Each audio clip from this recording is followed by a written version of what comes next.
Yo, what's going on everybody? Today I'm going to be going over the current state of Honkai Star Rail as of 2024 and if you should play the game.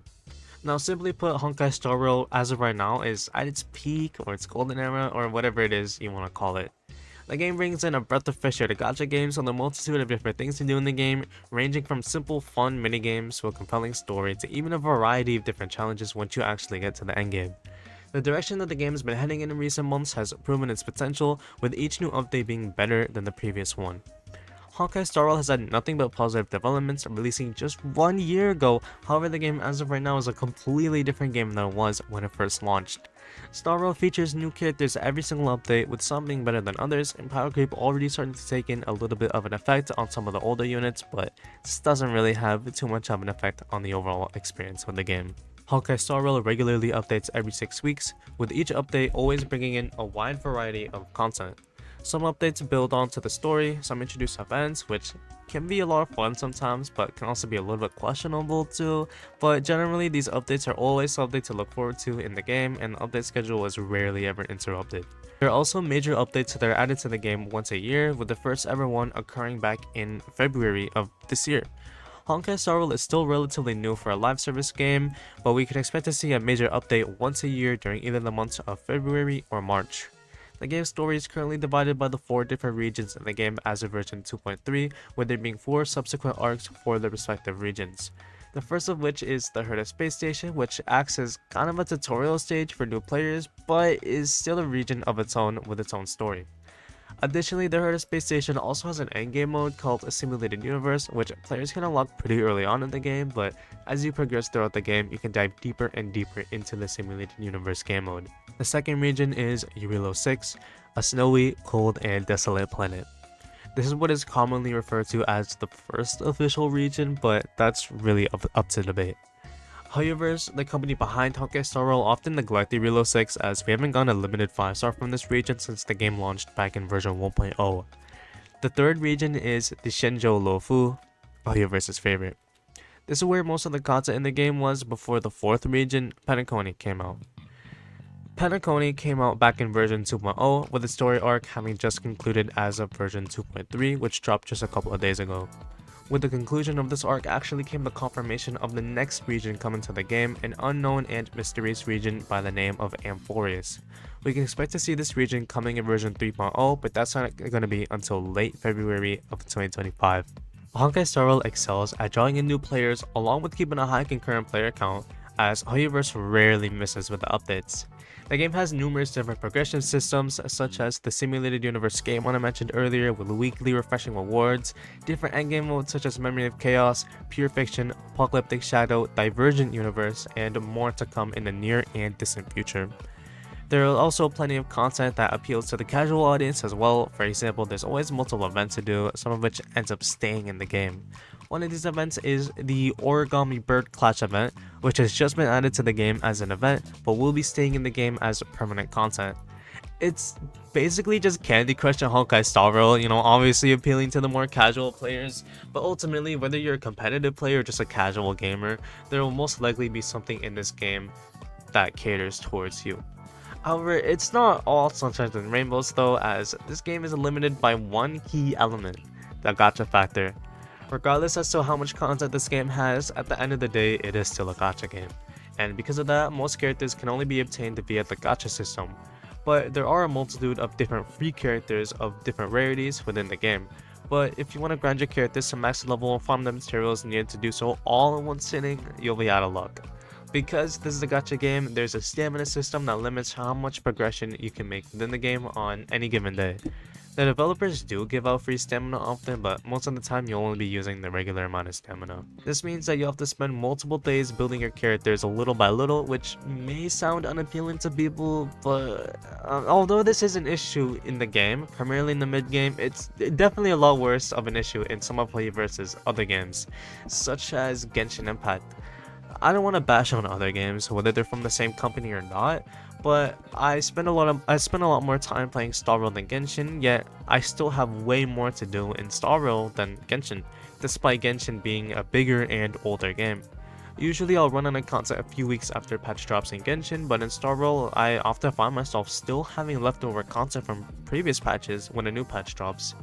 So while you can't necessarily farm the materials needed to build your characters at your own pace, unless you build up reserve chill-based power, there are still combat game modes that you can grind endlessly, especially when you're still in the mid-game.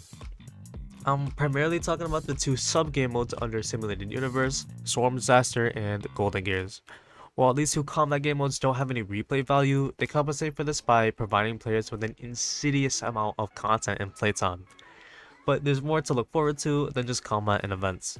You can also add other players in the game, but Star Rail is mostly single player, so there isn't a whole lot you can do with friends. But what you can do is use your support units and vice versa. This gives credits to whoever's support unit was used, and credits is the main currency of the game. You can also chat with your friends in-game and even play a couple of mini-games with them, such as the Origami Bird Clash event that I mentioned earlier. Also, Honkai Star Rail usually has one in-game event running at any given moment, and some of these events do end up staying in the game later on as permanent content.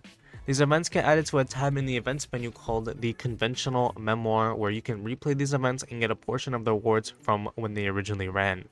These events also give Stellar Jade, whether they're limited time or not, but the ones added to the Conventional Memoir are especially special because they usually give free 4-star characters, 4-star like cones, special chat boxes, in-game phone wallpapers, and more.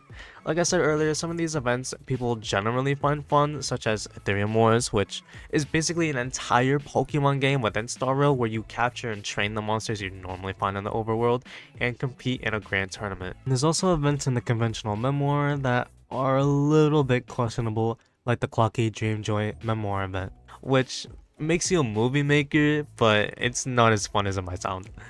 Out of all these though, my personal favorite is Orm Alley. As for the limited time events that we most likely won't be seeing come back to the game, they also vary in content. Some are combat events, catering more towards the competitive players, and some events have you quite literally digging for treasure. Every gacha game has a monetization system, and Honkai Star Rail is no exception. There's a store button on the menu that allows you to purchase shards in exchange for real-life currency. These shards are a form of currency in-game that can only be obtainable by buying them with real-life money. These shards are primarily bought in order to exchange them for Stellar Jade, another in-game form of currency, at a 1-to-1 ratio. Other than that, there isn't really a whole lot else you can buy with them. Stellar Jades are the primary currency, where gacha pulls being easily obtainable even as a free-to-play player. Stellar Jades are obtained by progressing through the endgame content, which has refreshing rewards, limited time and permanent events as I mentioned earlier, redemption codes, and more. You can also use Stellar Jade to refresh your stamina if you really care about grinding your characters, but I wouldn't really recommend that since gacha pulls and characters make up about 70% of the content in the game. But overall, this game is extremely free-to-play friendly, as not only do we get a plethora of Stellar Jades every update, we even get a free 10 pull every update. Genshin can never. But taking all that into consideration, now begs the question, should you play Honkai Star Rail? Now, ultimately, it does depend on your preference. As I said earlier, there's plenty of endgame content, plenty of casual minigames for you to play. However, my personal recommendation would be, yes, I would recommend Honkai Star Rail to quite literally anybody. Call it biased, call it glazing, but Honkai Star Rail is quite easily one of the best games I've ever played. I like it more than Genshin Impact, I like it more than Honkai Impact, I like it more than Sunless Zone Zero, I like it more than Arknights, I like it more than any other gacha game I've ever played, and I like it more than most games that I've ever played. The amount of content that there is in the game isn't exactly endless, but considering how it's a live service game and it's constantly being updated, you'll rarely ever run out of content if it even happens at all. I'm level 70 in the game, which is the max Trailblaze level, the max level you can get in the game as of version 2.3 right now, and I still find myself always having content to do. However, sometimes there might not be times where I can actually hop on the game, but still I try to play Honkai Star Rail as much as I can. But anyways, that's it for this video. I'd love to hear what other people have to think. I don't usually make videos like this, but I kind of wanted to give my thoughts on Honkai Star Rail. Kind of not necessarily like a review. I might make something like that later, but that's just my thoughts on if you should play Honkai Star Rail. And like I said earlier, to answer the question, yes, I would highly recommend Honkai Star Rail to anybody. However, if you are looking for the exploration aspect that Genshin has, assuming that you're coming hot off of Genshin Impact, then you're not really gonna find that in Honkai Star Rail.